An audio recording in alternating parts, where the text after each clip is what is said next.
even have to pause it. Hey, so guys, let's look over the horizon a little bit and talk about where we are, not just with this unit, but frankly with the end of the quarter. I'm pleased to report, is this one of your guys? I'm pleased to report that we are going to get in a second test this quarter. That's a good thing. You really don't want your grade to be based upon one piece of data, one test. So we will get in a second test this quarter on Friday. So where we are is today we're going to continue to pursue this idea of entropy. Then guys, on Wednesday, short day, and it actually fits really well. It's weird. It's like the big idea, but it's small, kind of. We're going to talk on Wednesday about Gibbs free energy and finally link that back to the most important question in chapter 19, which you all remember to be spontaneity. And so guys, we will talk about that on Wednesday, and then the test will be on Friday. And that will then lead us into October and the end of the quarter. Duck opener is on Saturday. I know you're all excited for that.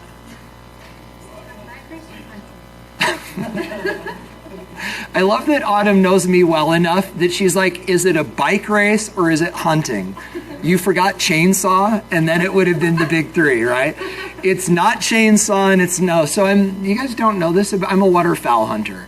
And so duck and goose season open, so it's hunting. Yeah, it's hunting. It's like an opener, like in tennis, is what we call tournaments. Like yeah, it's the first day of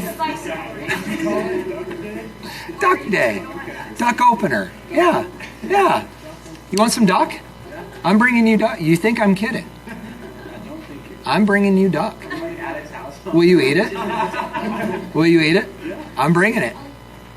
Seriously? Because and if you guys are serious about this, and I'm sorry, this is probably more. We kill a lot of birds, and I mean seriously. I mean dozens and dozens and dozens. And I love to eat them, but I can't eat them all. So seriously, if you would like them, I would bring you birds. Normally what we do is we don't pluck them, we breast them, so it would just be the breast meat. You really want them? Okay, I'm bringing them. Yeah? Say what? No, so sadly, I've never hunted ducks and geese with a dog. We just fetch them ourselves. Yeah, I have a friend that has a really good pheasant dog, and we hunt behind him pheasant, but ducks and geese, I'm the dog. Yeah. I actually have a really soft mouth. I hardly ever bruise the birds. Yeah, it's good. All right, so guys, this is where we are, and therefore maybe where we're going. So, in the words of our good friend Josh, can we concur? So guys, this is where we left off. We talked about the idea that when we talk about spontaneity, we have these three important ideas that we need to sort of cluster around. One of them is the idea of a reversible process. In a reversible process, a forward and a reverse process can be happening by undoing itself through the same series of steps that it did in the first place. And I forget who it was, might have been Isaac, somebody. No, anyway, it doesn't matter. It was, hey, is that equilibrium? Might have been, anyway, it doesn't matter. And guys, that is a system that's at equilibrium. We talked about the simple idea of a cup of ice water at 0 degrees Celsius, and it's simultaneously freezing and melting. There's no net change. That's reversible. Then, guys, we talked about the idea of an irreversible process. An irreversible process is a process that can be undone, but not by simply pushing the steps that did it in reverse. We talked about the dropping of the egg. Can you undo a busted egg? Sure, but it's going to take a lot of work, and so that is an irreversible process. It has a direction that it always goes, and it has a direction that it it never goes by itself, and that then led us to spontaneity. Spontaneous processes are processes that have a direction they always go, they have a direction that they never go on their own, and therefore they are irreversible. Doesn't mean they can't be undone, it just means they don't undo themselves. So, guys, big, deep breath. Where are you relative to this? What do you need to talk about? Y'all good? Yeah? You sure? Yeah? All right. I'm seeing thumbs up. So, guys, this then becomes the jumping off point, and this is where we are headed next. And, guys, it's actually, hold on. This is not... sorry. I'm realizing that there's... Okay, so we need to go then here.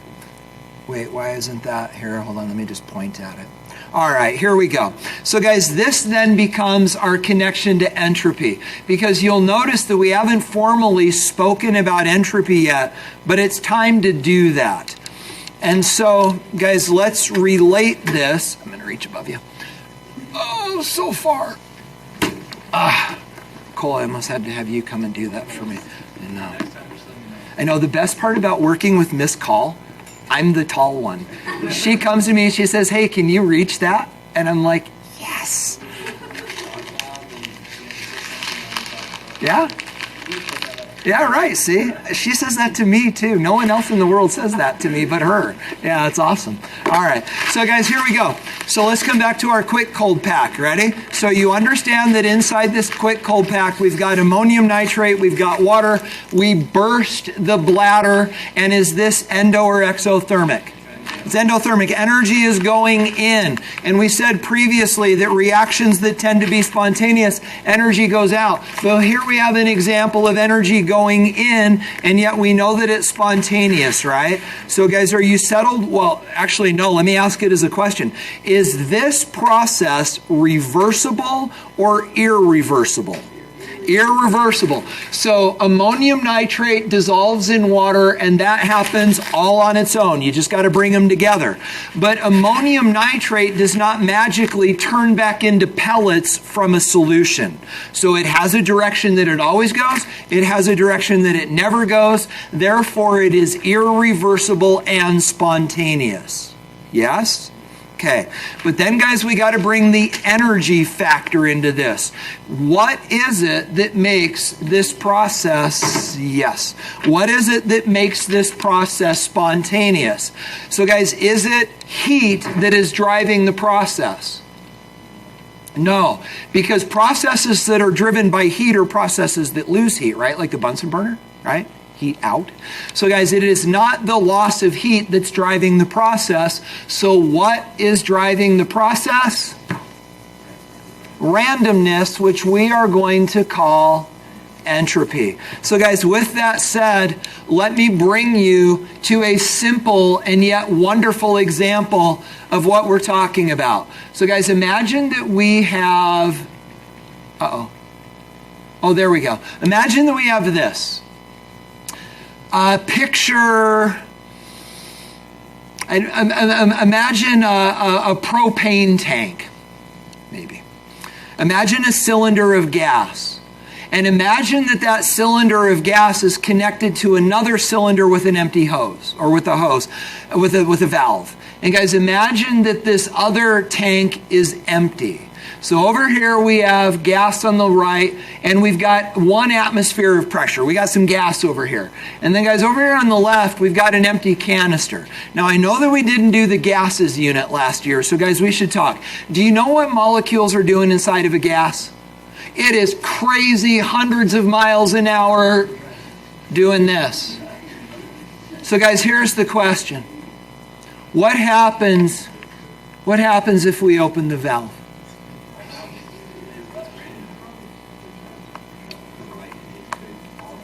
It could all go into the other. It could go half and half, microstates, right? But if we have moles and moles and moles of gas, an uncountable number of molecules, guys, what's actually going to happen? Well, I like the word stabilize, so let's look at our options. Is this gas, if we remove the valve, is all the gas going to stay over here? Is all the gas going to go over here? No, what's it going to do? It's going to equal out. Here's the question. Do you have to squeeze this to make that happen? Do you have to add energy to it to make it happen? Do you have to turn it and shake it to make it happen? Is it spontaneous? Is it reversible? No. Why not?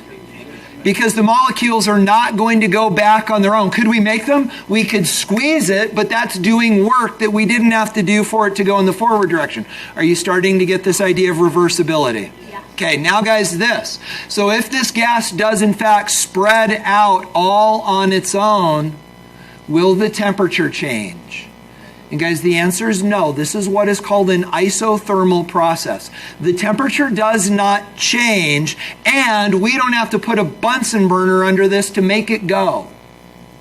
So the question is this. Guys, you are all very, very settled with the idea that this gas is going to spread out, it's not going to go back, and we didn't have to do anything to make it happen. So why does it happen? What is driving this process? What is the force that's causing it to happen? Go ahead, Isaac.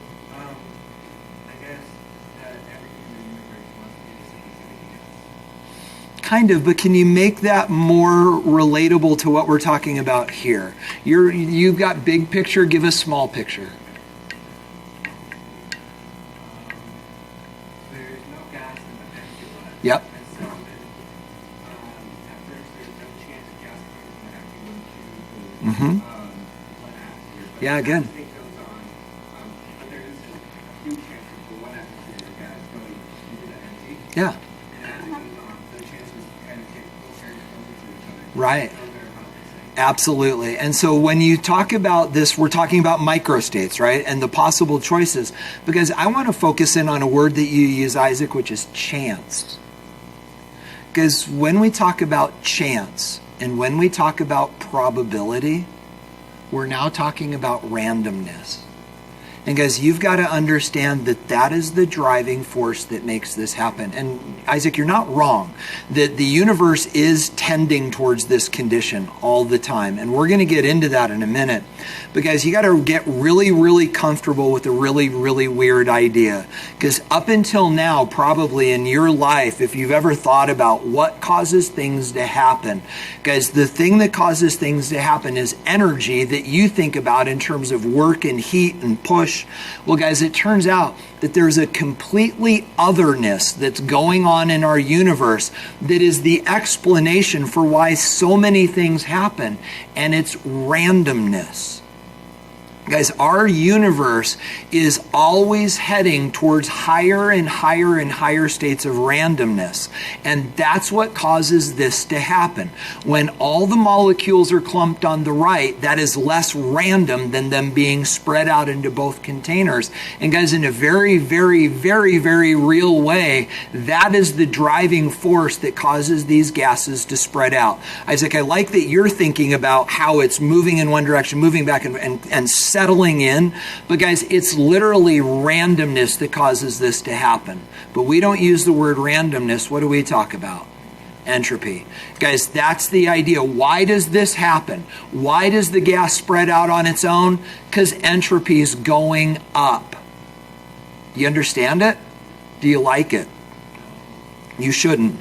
Guys, it's a completely new way to think about the world, because all of a sudden there's this invisible, almost undescribable force pushing things to happen in the universe, and it's simply disorder. Randomness causes things to happen. So guys, now let's talk about our quick cold pack. Why does this happen? Because randomness is going up. Guys, that's what drives this process. Why does ammonium nitrate dissolve into water if it's endothermic and therefore shouldn't happen on its own? It's like a ball rolling uphill. It shouldn't happen on its own. And guys, the reason that this happens is because of disorder or randomness. Is that weird? Pretty crazy, right? But guys, what I'd like to do is I'd like to show you what that looks like. And so let's do this. Are you sold with this? Here, let me just bring it up as the very last point. Are you sold on this idea that processes in which disorder increases tends to occur spontaneously? Is that okay? Go ahead. Yeah, good question. And so the idea, let's back up for a second. So whether it's hot or cold, where does the energy either go to or come from? Sorry, I don't know how to ask the question well, so let me just answer my own question. The breaking and formation of bonds. Right? So if energy is going in, bonds are being disrupted. If energy is coming out, bonds are being formed. Or in this case, intermolecular forces, because it's physical and not chemical. But anytime there's the formation of bonds or IMFs, then energy is going out. Anytime there's a break. And so why does energy come out of this thing? And the answer is because there's a net forming. There's more energy being released by the formation of the interactions between the ammonium nitrate and water than is going in to break the stuff apart. And we're going to look at that more in just a minute. But that's why energy is coming, that's why energy is going in. It takes more to break it apart than it does energy released as they form. That's why it feels cold. That's also why endothermic processes are typically not spontaneous, because if an endothermic process relies upon the surroundings to feed it energy to keep it going, if that energy is not available, it won't work because it has nowhere to make the process come from. Does that make sense? Yeah, weird, right? So, guys, are you okay on that last statement there? Is that okay? So, we now have another predictor of spontaneity. Processes in which disorder goes up, these tend to occur spontaneously as well. Is that okay? Okay, so guys, let's then do this. Remind me, what's her name? Kathy. So, guys, this is going to become the thorn in your side. We are going to watch this video about 17,000 times before the end of the year. So, this is, I believe, the first time. Oh, wait, did I go to this I think so. This is going to be our first complete run through. No, we're not even going to get through the whole thing.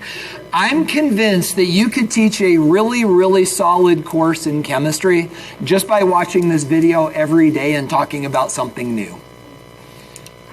Here we go, Kathy. We got to get Kathy's voice in here nice and loud. You concur? All right. I have no idea if this is going to work. Let's just do it. Let's just make it happen. Come on, Kathy. When an ionic substance such as sodium chloride is You find her voice soothing? placed in water, water molecules interact with the ions on the surface. If the salt is soluble... Guys, is this a shared understanding of what it looks like when salts dissolve in water, including ammonium nitrate salt? The only difference would be the positives and negatives are different. The attractive interactions with water molecules overcome the ionic attractions within the lattice. The solvated ions move off the surface and become separated in solution. Notice that water molecules cluster about the anions with the hydrogens directed toward the negatively charged ion. On the other hand, water molecules interact with the positively charged cations through the lone pairs of electrons on the oxygens. Got it? Okay, now guys, what I want to do... When an ion... Don't be disappointed. Say goodbye to Kathy. I know. And here's what I want you to do. I want you to watch this video again with me. I want you to watch this video again. But I want you to watch this video through the lens of entropy. So guys, talk to me about the level of entropy that you see represented on the screen right now. High or low? Low, right? What is it that we're looking at? A salt crystal, right? In real life, well, sort of, as a model, a plastic model, like this, right? Guys, this is a very, very low entropy system. Crystals have very low entropies. As a matter of fact, a crystal at absolute zero is understood to have no entropy. But, sorry, I had to lay that out there. But, so guys, low entropy, yes? Okay, now let's do this. Substance such as sodium chloride is placed in Sad without Kathy, isn't it? You were waiting for her and she's gone. water. Water molecules. You guys, now talk to me about entropy. So here we've got low entropy, but now we've got another thing that we need to consider, which is what? The water. So guys, talk with me about the entropy of liquid water. What do we got? Higher, right? Guys, liquid water looks like this. But what is our analogy of what's going on inside a liquid? Remember the mosh pit? Guys, it's game on inside there. It is crazy, violent, slamming left and right, up and down. Every now and then one gets really frisky and jumps out the top. That's evaporating. Guys, it's chaos inside there. It is nuts. By the way, and we'll talk more about this in a minute, guys. Which has more entropy, liquids or solids? Liquids. We'll talk more. But guys, now we've got a low entropy system, and now we've got a high entropy system. Yes? Now what I want you to do is this. Put on your entropy change goggles. Interact with the ions on the surface. What's happening to entropy? If the salt is soluble, Is entropy going up or down? The answer is yes. Say it again, Maddie. Yes. Guys, watch. So if you keep your eye on the salt, the attractive interactions with water molecules overcome the ionic attractions with moving out, and so as far as the salt's concerned, what's happening to entropy? It's going up. But guys, Maddie, tell us more about what you noticed. The water's entropy is going down. And guys, if you the lattice, understand why, the solvated ions move off the surface and become separated in solution. Notice that water molecules cluster about the anions with the hydrogens directed toward the negatively charged ion. if I were to stop it there, I would suggest that they actually have fewer positional choices. They're locked to these ions, losing freedom, therefore disorder's going down. So guys, this is the thing that's going to make this entire conversation, Josh, be careful. This is the thing that's going to make this entire conversation tricky, is that when we look at entropy, we can't just focus on one portion of the system or the other. We have to have a more global view that talks about all of the components of the interaction. And many times we're going to have competing entropy changes. Like in this case, the entropy of the salt went up, but the entropy of the water went down. And guys, the reason that I bring this up is because you're going to be asked, you're going to need to see the bigger picture rather than focusing in, can I say, myopically with you? You don't want to get so focused on one thing that you don't see the big picture, because we actually are going to talk in a minute about what is called the entropy change of the universe. So are you okay with the idea that entropy up and entropy down and both were taking place? Is that okay? Okay. So guys, with that said, we then need to dig a little bit deeper. And guys, the digging deeper actually goes like this. So let's define some terms. So guys, entropy is the disorder of the system. And we've talked about this before, but let's make sure we're clear on this. Do not ever refer to entropy, or do not ever think about order. Why? It flips the signs. Guys, it's got to be disorder. Now understand, guys, entropy is abbreviated or represented with a capital S.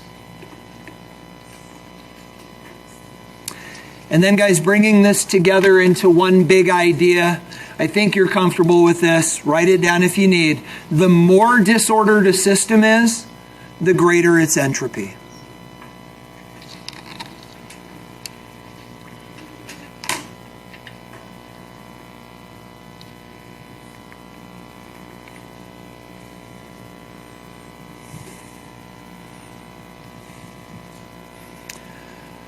So guys, I would encourage you not to write down what's about to come up on the screen, but let's just make sure you're clear on this. So we used the dissolving of salt in water as a lens for us to talk about disorder. And we understand, guys, that dissolving salt in water is actually an endothermic process. Pause there. If it's endothermic, should it be spontaneous? It should not. Guys, actually, and it's very slightly endothermic, but if you make a big old cup of salt water, it actually does feel a little bit cold. The temperature goes down. You're going to measure that in lab by the end of the week. But, guys, it is slightly endothermic when we dissolve table salt in water. That means it should not be spontaneous, right? Because energy in doesn't favor spontaneity, but it is spontaneous. But now, guys, remember we had competing things. What was happening to the entropy of the salt? Going up. What happened to the entropy of the water? Went down. Which one must be bigger? What happened to the salt or what happened to the water? What happened to the salt? Because it is spontaneous. So the overall unorganizing of the salt crystal must have been greater than the organizing of the water. And we know that because salt dissolves in water all on its own, and it's not because of heat. Do you see how all those interesting ideas come together? So guys, that then is the idea that it is all about entropy. So as we look at disorder, we need to consider all the parts of the system. It's not just the salt. We need to find the ordering and the disordering processes. And as a result, in this case, in many cases, the disordering processes are the ones that tend to be dominant. Now guys, understand there can be ordering processes that are dominant, but then we need to also talk about endo and exothermic, and we're going to do that on Wednesday. But for right now, what we're going to say is for things to be spontaneous, typically there's a disordering process that offsets the ordering processes that are taking place as well. So guys, how you doing on that? That sit okay? We good? Okay. So guys, let's do this then. What we need to do is we now need to bring this together into a principle that we're going to talk about conceptually first, and then we're going to do it mathematically. And guys, it's the second law of thermodynamics.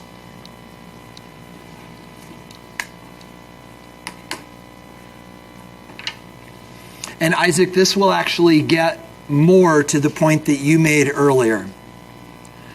So guys, remember what we said about the first law of thermodynamics. What did you have to promise me? That you won't Google it. Guys, don't. Look up the second law of thermo. It's crazy. So we can still talk about it. But again, Google it at your own risk.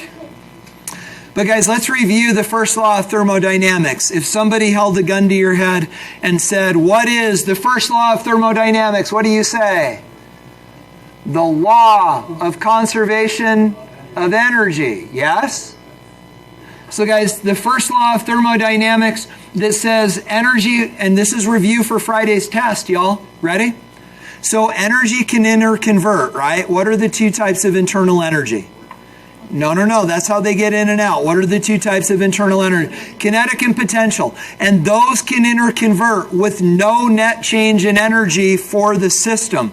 But we can also get energy in and out of the system through what two avenues?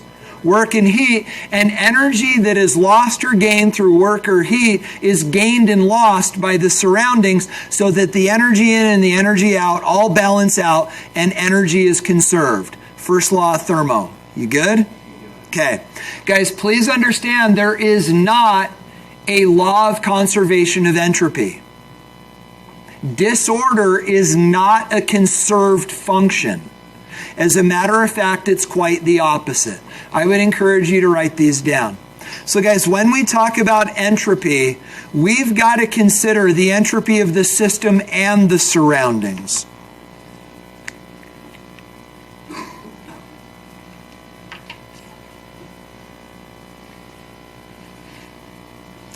You got to look at the whole thing. We don't talk about entropy necessarily exchange, although entropy does exchange between the two, like the salt and the water, but it is not conserved. There is no conservation of entropy. Instead, guys, what we talk about is what is called the total change in entropy for the universe.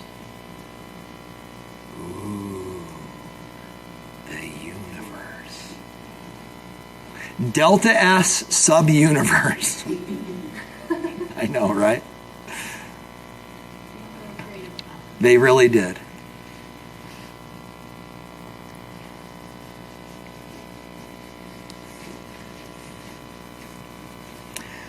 So guys, when we look at entropy change through this lens, we are now taking into consideration the entropy change of the system and the entropy change of the surroundings, understanding that system plus surroundings equals the universe.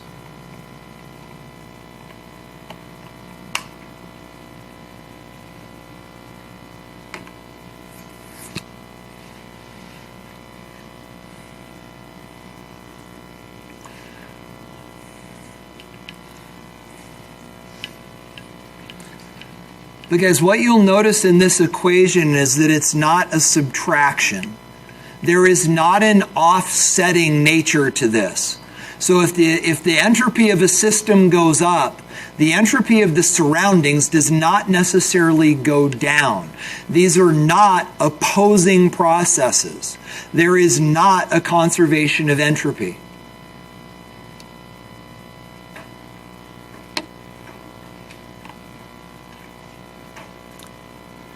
As a result, then, we need to link this back to spontaneity. And guys, the tie back then is this. Am I going too fast? Should I slow down? You okay? You good? All right. So guys, the tie back then is this. If you have a reversible process, a process that's at equilibrium, guess what the change in entropy is going to be? If something is reversible at equilibrium, what will the change in entropy be? It's actually 0. Can you picture that by thinking about our cup of ice water at 0 degrees Celsius? Let's even draw it. So guys, here, the change in entropy for the universe is 0. So if we have our cup of ice water, which one has a higher entropy, the water or the ice? Are you still writing? Let me wait. This is worth talking about, so I'll wait.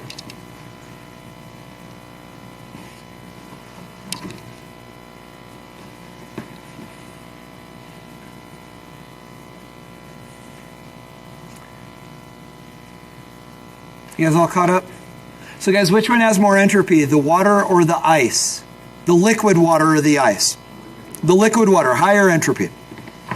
So as a liquid water molecule freezes, what's the change in entropy, positive or negative?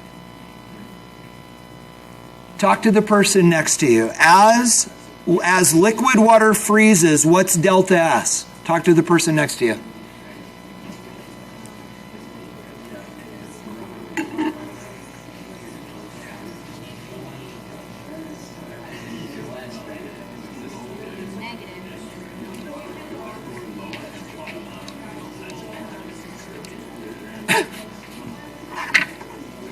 I think that could be life-changing for you. Someday you're going to say that to your wife and you're going to laugh out loud.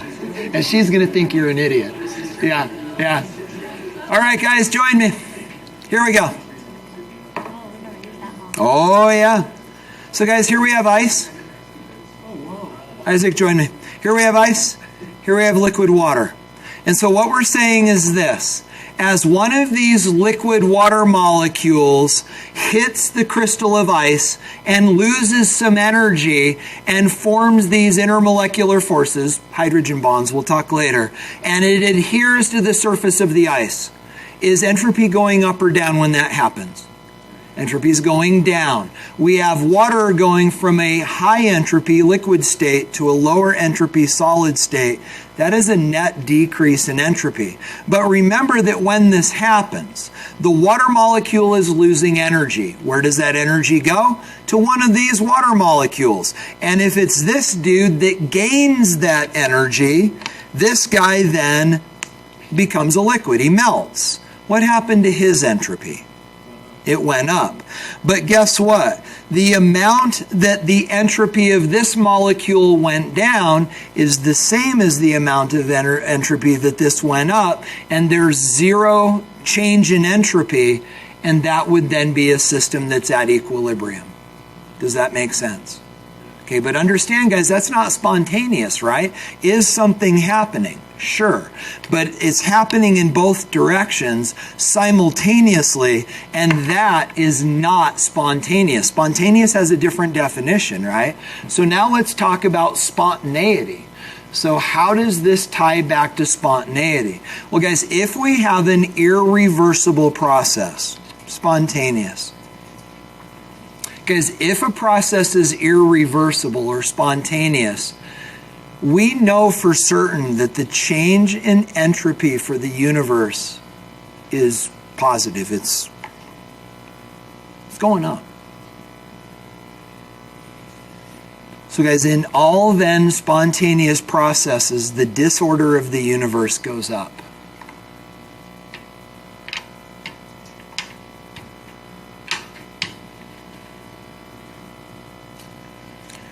So now, guys, you're asking yourself, but wait a minute. I know that there are processes that happen on their own where disorder goes down. Life is an example. So, guys, we know that there are processes in which disorder goes down, and these processes are happening all by themselves. So how do we resolve that conflict?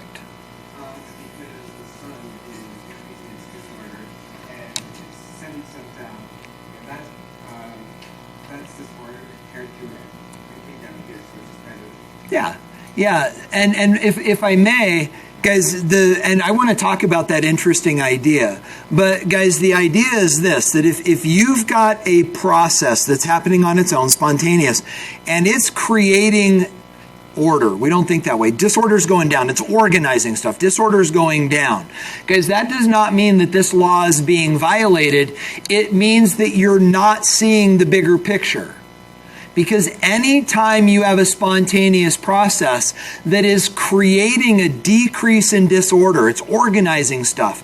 Anytime you have that happen, guys, there's an offsetting disordering process that's going on somewhere in the universe. So guys, let me show you what I'm talking about. This is also a good excuse to sit over here with Chase. So guys, if I want to come along here and imagine that I want to organize my water molecules, and so I'm coming here and I'm getting my water molecules and I'm going to lock them together and I'm going to create a bunch of order here because I've got an organizing process, right? But where's the offsetting disorganization? Where is it? Just a second. Do you see it? It's inside of me. Because guys, what's going on inside of me is I'm doing work, right? In order for me to do work, I need energy, I need calories. And so I'm taking the food that I ate and I'm disorganizing that food and I'm getting the energy. And as I take that energy, it's that energy that's allowing me to do this work to create organization. And guys, that is always the case. Anytime you see a process that appears to be creating a decrease in disorder, somewhere out there, and you just have to find it, there's something going on where disorder's going up. And that's always the case. And then Isaac, you brought up the idea of the sun. And we always think of the sun as just being a source of energy that causes photosynthesis, that makes plants, that makes cows, that makes Big Macs, that makes us, right? But the idea is that the sun is also a source of disorder. Guys, there's always disorder going on somewhere, like, for example, in the sun, which gives us not only the energy, but also the source of disorder that we need to drive processes. Is that weird? A little weird, right? But guys, the bottom line then is this, and this is the part you really need to hang on to. For any spontaneous process, there's got to be an increase in disorder somewhere in the universe. You guys sold on that idea? So let's summarize it. So therefore, a spontaneous chemical reaction that decreases the disorder of the system must increase the disorder of the universe by an equal or greater amount. Understand that if it's equal, it'll be at equilibrium, but that's the big idea.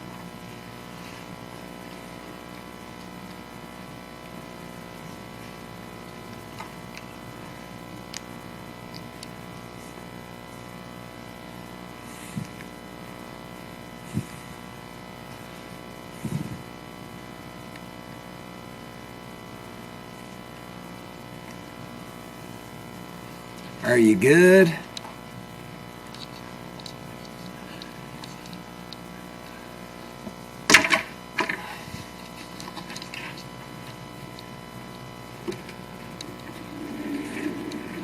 guys okay?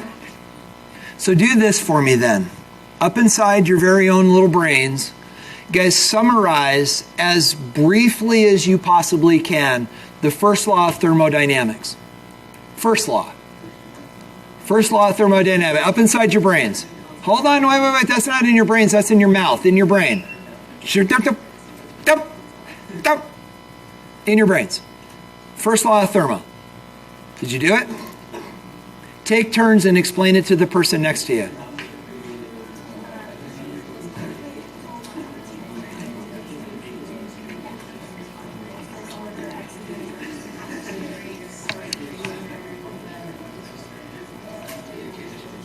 You got 5 more seconds. Okay, guys, coming back together.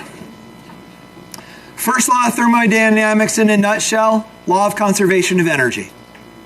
Energy can interconvert. Energy can exchange between system and surroundings. But guys, the books have always got a balance. Energy in is energy out. Yes? So what does that mean? It means there's a fixed amount of energy in the universe. And all we do is move it around. Yeah? Now, guys, again, brains, not mouth. Second law of thermo. Now explain that to the person next to you.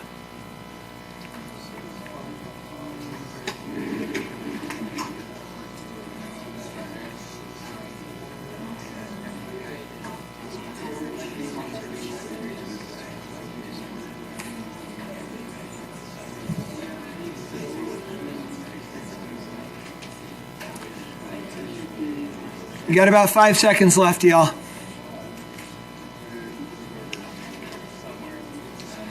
All right, so guys, pulling this conversation together, if I may, the important bit here is this.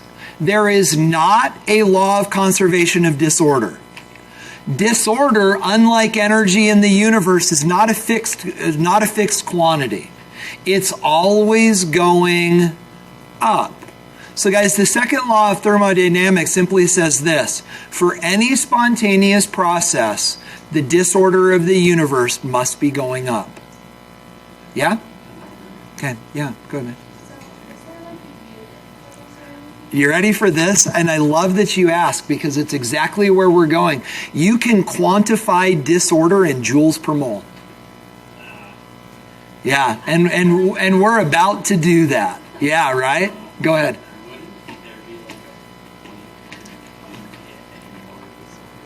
Yeah, that's a really interesting question. Isn't there a point at which disorder must hit a maximum? And the answer is no. But understand that as you start literally to reach to the edge of that thinking, you're literally reaching to the edge of the universe. Because the universe is always expanding, like, if you will, gases expanding into tanks. Because the universe is always expanding, and it is, and actually it's accelerating, which is weird.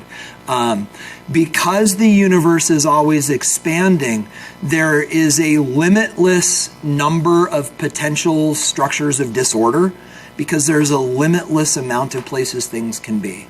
And so consequently, there is not a limit to disorder. It can, right? It can always get worse. I'm serious. It can always get more messed up. Yeah, but really to be thinking about those boundaries, you're really talking about cosmology rather than chemistry. But they're very related.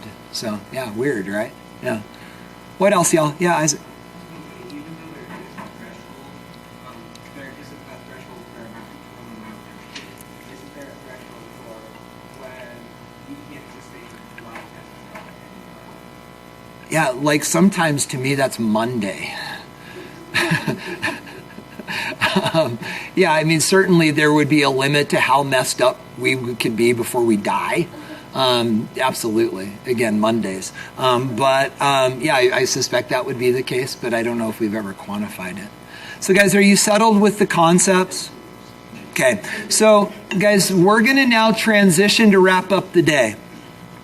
Because what you don't want to do is you don't want, are you familiar with the idea of swatting at gnats and choking on camels?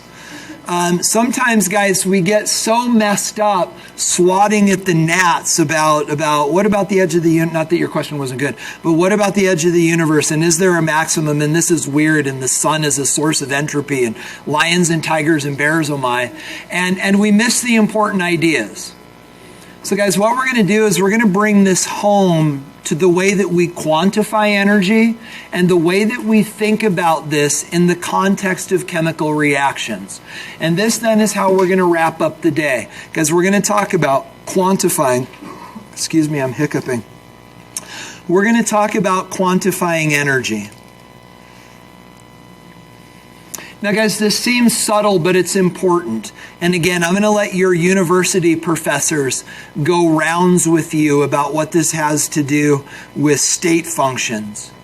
But guys, this is an interesting and important idea. Remember when we said earlier that there's no direct way to measure energy, and therefore we measure energy changes? Do you remember? We measure things like temperature. And one of our groups actually from lab ran into that interesting idea when they were doing their lab calculations. And it said, calculate the amount of energy lost by the hot water. And you calculated the temperature change. But that's not energy. That's evidence of energy change, but that's not energy itself. And so, guys, we talked about this interesting idea that when we talk about energy, we talk about changes. Well, guys, it turns out that entropy is not the same. Unlike enthalpy changes, there's no easier direct way for us to measure changes. So instead, what we do is using experimental data, we calculate absolute entropy values for substances. We can look at something and we can go, that thing is screwed up 28 joules per mole.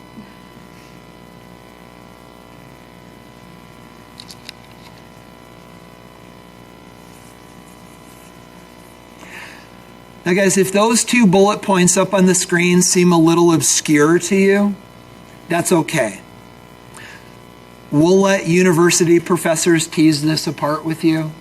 The thermochemical reasoning behind this is more than we need to talk about. I'm fairly certain there was a moment in my life when I really did understand it, but that's gone away.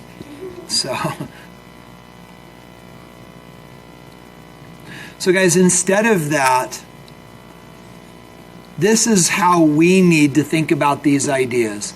And these are called standard molar entropies. Again, guys, standard simply means at standard conditions. And we abbreviate that S naught.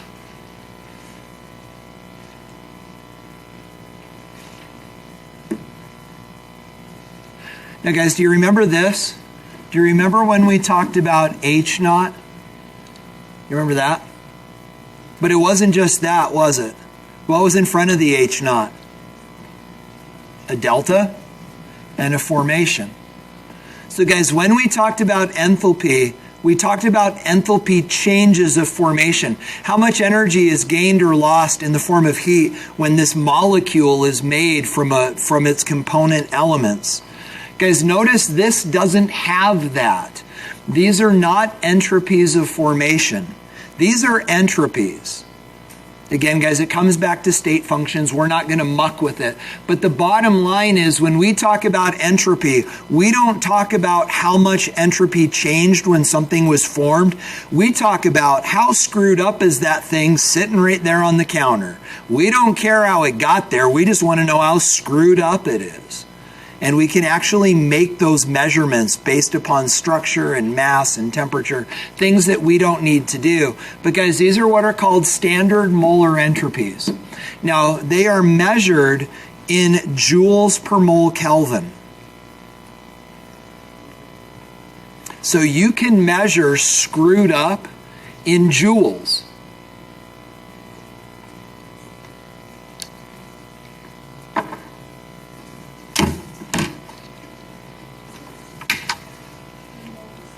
So it actually, and I want to talk about that. I'm glad that you said that. So it actually looks like this. Yeah, so it's that. So guys, let's talk about it. Imagine that I've got some water, and I'm not going to make them move, but imagine that I've got some water, and in my hand, this water has an amount of disorder, amount of entropy, amount of screwed up, and we can measure that in joules. Now guys, imagine that I want to take the thing in my hand and I want it to be more screwed up. Higher entropy. What could I do to it? Say it again. One of the things that I could do is heat it up. And if I heat it up, these things start wiggling more and the disorder goes up. That's why this is relative to Kelvin. The higher the temperature, the more screwed up it is. But guys, what else could I do to make this more screwed up? Get more. So guys, please, look at that. So guys, even at the same temperature, this is more screwed up than this. So guys, what is disorder dependent upon? And the answer is temperature and also amount. But guys, there's one other thing that this is dependent on, which is related to temperature. Because I'm going to tell you right now, the AP authors love to stick you with this. And I'm going to just be, guys, on Friday, this is going to be on the test.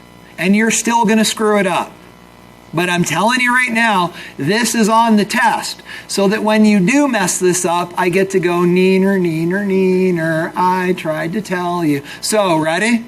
What else is this dependent upon? And guys, the answer is these things. These are the things that screwed up depend upon, that entropy depend upon. First of all, this. The entropies of the elements are not zero. Unlike the enthalpies of formation, for the elements, we said those are zero. We say that elements form without any net gain or loss of energy. That's not true of elements. Guys, elements have disorder just like anything else. Thought number 2 is this. The entropies for gases are greater than liquids or solids. Can you picture that? Gases are more disordered than liquids and liquids are more disordered than solids.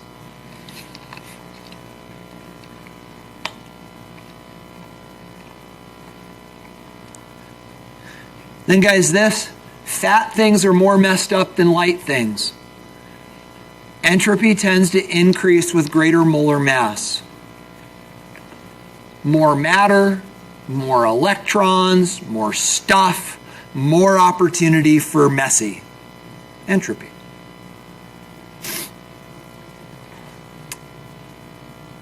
Number 4, entropy tends to increase with the number of atoms in a molecule. Whether they're heavy or light, doesn't matter. If you've got more atoms, you've got more opportunity for messy.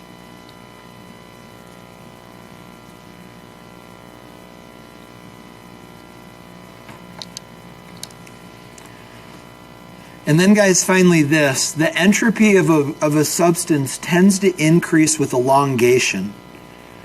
If you've got some molecule that's all balled up, it has less freedom to move around than a molecule that's stretched out. There are fascinating implications for this relative to DNA. Have you ever seen the double helix in DNA and it spirals? And if you stretch it, it's actually like meters long. But guys, it's microscopic when it's all crunched down. Why is our DNA crunched down? because it actually decreases the opportunity for entropy or errors because it's crunched down, and therefore its entropy is lower. Because heaven knows we want our DNA to have low entropy because it's the stuff that codes for life. We don't want a lot of entropy in that. And that's actually, it's fascinating. It's cool stuff. So there you go. So guys, along the way then, we can then use these ideas and this information in order for us to then calculate entropy changes. And the equation goes like this. I would suggest you don't need to write it down. You could just find it on your AP equation sheet.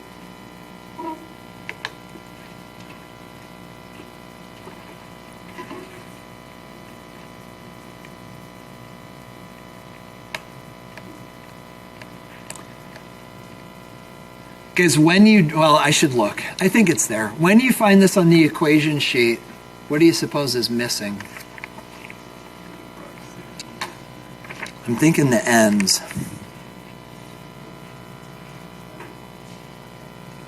Oh, it's not in there either. Remember how when we did our delta H calculations and we said we had to multiply by the numbers of moles? Remember that? This should have ends in it as well. It's not on the AP equation sheet. Would it be helpful if I put it in here just so you know? Okay. So these, like the others, are n times these.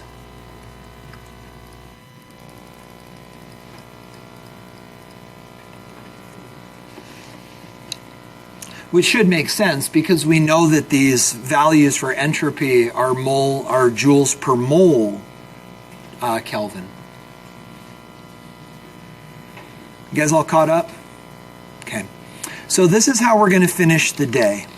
We're actually going to solve a problem, this.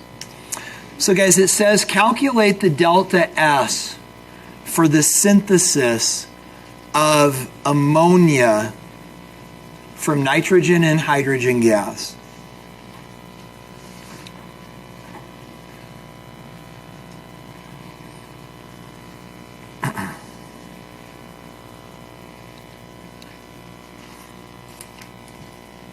So guys, in order to do this, the first thing that we need to do is we need to write a balanced equation.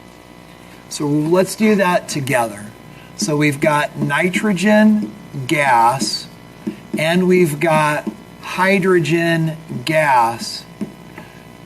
And then guys, we're going to make,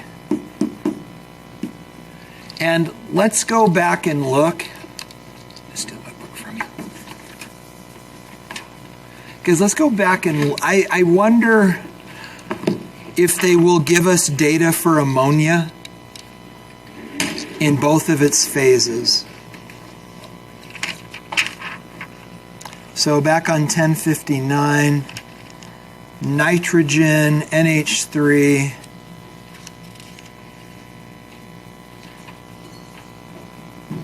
Okay, and they give it to us aqueous. Or I'm sorry, we'll go gas. Okay, so now guys, at this point, we need to balance the equation. So we have 2 nitrogens, 6 hydrogens, and there we go.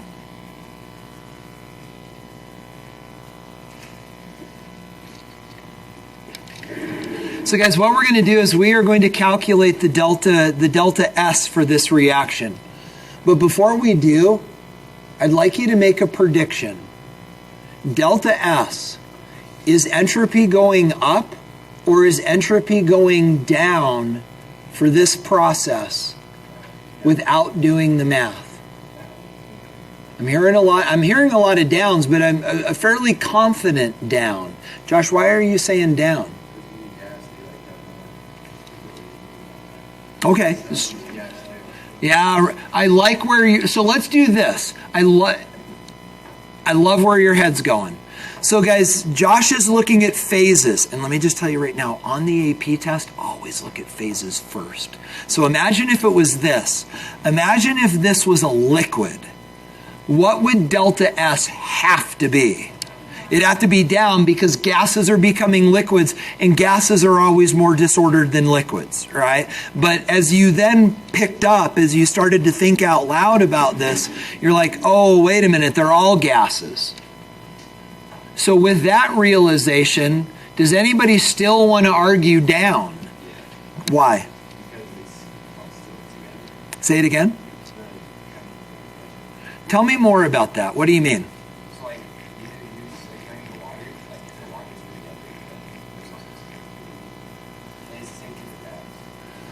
But where do you see together? I'm not tracking with you, Chase. Oh, here in the NH3. You are right on the very edge of the explanation. You're right there, but we're not quite there. So guys, go ahead. That's true. But synthesis reactions can do either one. Because why is disorder going down? Look back at your list. What are things that disorder are dependent upon? And even before the list, a conversation that we had. Let's do this. Guys, if I want to take this, you have my pen. It's not yours.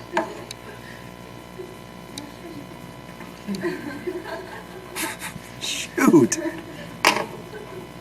So guys, if we want to make this more disordered, what do we do? Heat it up, but that doesn't work because we can't talk about, what do we want more, right? So guys, ready for the deep thought? More is more screwed up than less, right? Do you see how that applies to this? Guys, how many moles of gas do we have on the left? 4. We have 1 mole of nitrogen. We have 3 moles of hydrogen. We have 4 moles of gas on the left. How many moles of gas do we have on the right? Only 2. Guys, and that then is the explanation to Chase what you observed very, very insightfully. As these things, as you said, come together, the indicator that we look for come together is numbers of moles. Over here we have 4 moles of gas. Over here we have 2 moles of gas, and more is more screwed up than less. And so as they, as you said, come together, we have fewer moles, then less opportunity for screwed up. So delta S would be negative. Does that make sense? So guys, let me just make sure you're clear on this. When you are asked to predict changes in entropy, Josh, what's the first thing we look for? Phase changes. Guys, if there is a gas, you know that that's going to be more messed up than liquids and solids. If there is not a phase change, then what do we look for next? Numbers of moles. And in this case, 4 moles becoming 2 moles is less stuff and therefore less disorder. Is that okay? So now let's do the math. Let's prove that delta S is negative. You ready? What does this look like? What's the very first thing we do, y'all? Write down the equation. Do it with me. So delta S reaction, does it give the reaction part in the AP sheet? It may not. No, it just says delta S. But that's fine, we can put it. Is equal to sigma n S products minus sigma n S naught reactants. Then guys, we need to formulate this equation to match our specific example. So we have delta S naught reaction is equal to our product, which is 2 times the entropy of NH3 as a gas minus the quantity 1 times the entropy of N2 as a gas plus 3 times the entropy of H2 as a gas. Close parentheses. Now guys, you'll notice that in this problem that we're solving, it does mention phase. And we said earlier, never write the phases when you're balancing equations. But guys, why do we need to know the phases in this case? Because entropy depends on phase. Gas more than liquid, more than solid. So we need to know the entropies. So now, guys, we need the data. So let's go and get the data. So this is equal to then 2 times, we need to know the entropy of NH3. I know I found it. Of NH3 gas, entropy, it can't be negative, 192.5 joules per mole Kelvin. So 192.5 joules per mole Kelvin. That quantity minus the entropy of nitrogen, 153.3 joules per mole Kelvin, plus 3 times hydrogen, H2 gas, 114.6. Yep, 114.6 joules mole Kelvin, like so. Did I screw up? I'm sorry? Oh shoot, I looked up Hg instead of H. Sorry, hydrogen. No, wait, am I wrong? Oh shoot, thank you. You're right. I apologize. I grabbed the wrong one. This is not hydrogen by itself, it's H2. So 130.58.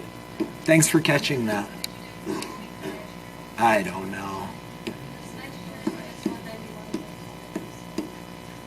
You guys need a better teacher.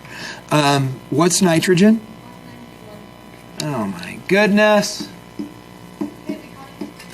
I know, right? 191.5, thank you. Okay. So, assuming that the algebra gods are shining on us, we should end up with a negative number. So 192.5, then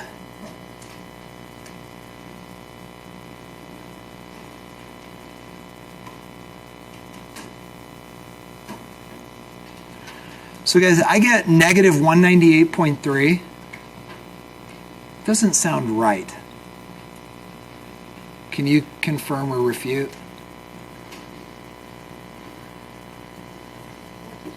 I got negative 198.3.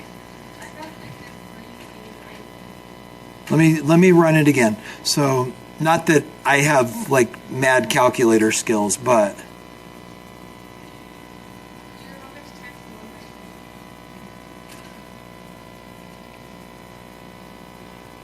I get that again.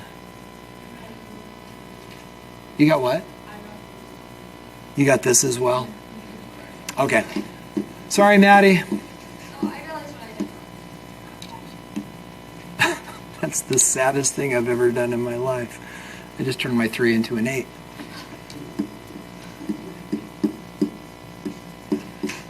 Boom.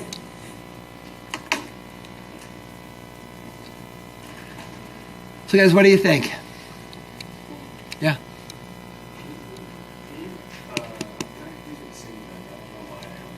You're confused what? Oh, sigma means to add up. Yeah, so for example, when we get to here, we're doing products first, right? So we only have one product, which is the NH3, but we have 2 reactants. We've got the N2 and we've got the H2. So we're going to take the entropy of the nitrogen and 3 times the entropy of the hydrogen, add them together, and then subtract it from this. Okay, so there's more than you're going to see. Exactly, yeah. Because there's only one, yeah. You guys good? All right. So, guys, this then is how we're going to wrap up this unit. When we get together on Wednesday, just a little teaser. When we get together on Wednesday, some of you are probably realizing that we have a tension as it relates to spontaneity.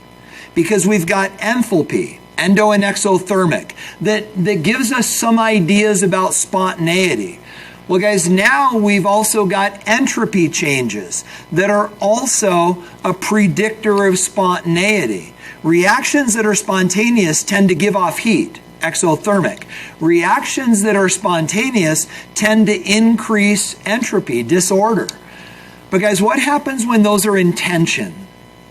And the answer is Gibbs free energy. And that's the last thing that we're going to do, and we're going to talk about it on Wednesday. Guys, Gibbs free energy is a bringing together of enthalpy change and entropy change, and it then becomes the final predictor of whether a process is spontaneous because it takes into account both entropy and enthalpy change. And that's how we're going to wrap up on Wednesday, and then the test will be on Friday. So, guys, with that said, you've already, I think, seen this. Is that true? Okay. So, guys, we will pick through this, and then we'll wrap up the unit on Wednesday. So that will be our day. So, guys, we'll take a break when the bell rings, and then we're going to come back to lab.